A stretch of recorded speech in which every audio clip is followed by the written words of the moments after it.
મહેસાણામાં આવેલા વિસનગરના તરબવાડીના ધામ ખાતે ભક્તની માનતા પૂરી થતાં દીકરાને મંદિરમાં અર્પણ કર્યો હતો।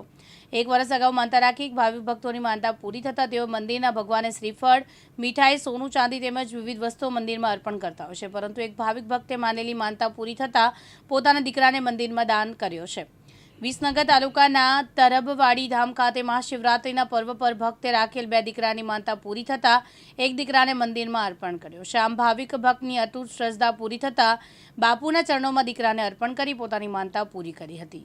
વાળીનાથ મંદિર તરબ ઉત્તર ગુજરાતની અંદર જ્યારે સમસ્ત લોકો દ્વારા અત્યારે યાત્રાધામ તરીકે વિકસિત થઈ રહ્યું છે, એવામાં હજારોની સંખ્યામાં લોકો અહીંયા રોજ દર્શન કરવા માટે આવતા હોય અને આજે પણ જ્યારે મહાશિવરાત્રિના પાવન પ્રસંગ પર આજે હજારોની સંખ્યામાં લોકો અહીંયા સવારથી દર્શન કરવા માટે આવી રહ્યા છે।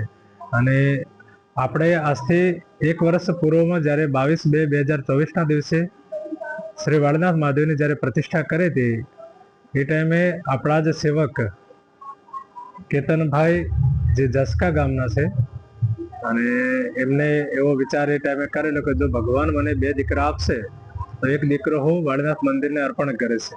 અને 7 દિવસ કાર્યક્રમની અંદર એમને સેવા પણ આપી અને એ ટાઈમે એમને સંકલ્પ લીધેલો અને આજે 1 વર્ષ પૂર્ણ થવામાં જ આજે એમને ભગવાને 2 દીકરા આપ્યા છે। અને એમાં પણ એમની જે માનતા હતી કે જો ભગવાન મને 2 દીકરા આપશે તો એક દીકરો હું વાળીનાથ મંદિરને અર્પણ કરે છે।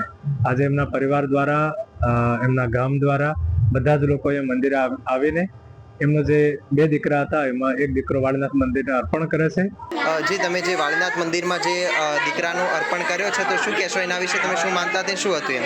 મારી માનતા આપણા 22/2/2024ના રોજ વાળીનાથ મહાદેવની પ્રાણ પ્રતિષ્ઠા મહોત્સવ નિમિત્તે આપણા દેશના યશસ્વી વડાપ્રધાન માનનીય નરેન્દ્રભાઈ મોદી સાહેબ જ્યારે 12:39 માનનીય સંતો મહંતોની હાજરીમાં મહાદેવની જ્યારે સ્થાપના થઈ એ દિવસે મેં એવી માનતા રાખેલી કે બાપા ભારત દેશ દુનિયામાં વાળીનાથ મહાદેવ અને રબારી સમાજની ગુરુગાદી તારી પાસે મારે ભગવાનની આલેલી એક દીકરી હતી અને જો 2 દીકરા આપીશ 22/2/2025 સુધી તો એક દીકરો તને આપેલો તને અર્પણ કરીશ।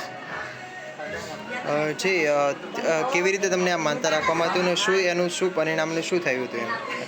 માનતામાં એક મને આંશિક ગુરુગાદીઓ અમારા વડવાળા દેવ માલધારી સમાજ વર્ષોની પ્રણાલિકા છે કે પોતાની ગુરુગાદી હોય ત્યાં આવી આસ્થા અને શ્રદ્ધા સાથે માનતા માનો તો એના લેખ લખાઈ જાય છે। એટલે વડવાળા દેવે લોકોએ હજારો દીકરા અર્પણ કર્યા છે। એ પછીને આ વાળીનાથ પ્રાણ પ્રતિષ્ઠા મહોત્સવે મેં મારી અંતરના આસ્થાના અવાજ સાથે બરાબર એ મેં વાળીનાથ મહાદેવને એમની ધજા પાસે દીકરાની માગણી કરેલ 2 દીકરાની એમાંથી એક દીકરો અર્પણ કરવાની એક ટેક રાખેલી। આજે તમે અર્પણ કર્યો છે તો તમને કેવું લાગી રહ્યું છે અને શું કહેશો એના વિશે? આજે મારા ગામ નેહડો સમાજ, મારા સંતો મહંતો, ભુવાજીઓ, મિત્રો, વડીલો સાથે મહાશિવરાત્રિના પવિત્ર તહેવાર નિમિત્તે એને ગુરુજીના નામાંકરણ વિધિ અર્પણ કર્યા। એની વેદાંશ અને વેદાંત નામાંકરણ વિધિ સાથે એમને ગુરુજીના અને ચરણોમાં અર્પણ કરેલ છે। અનુપજી ચાવડા, દિવ્યાંગ ન્યૂઝ, મહેસાણા।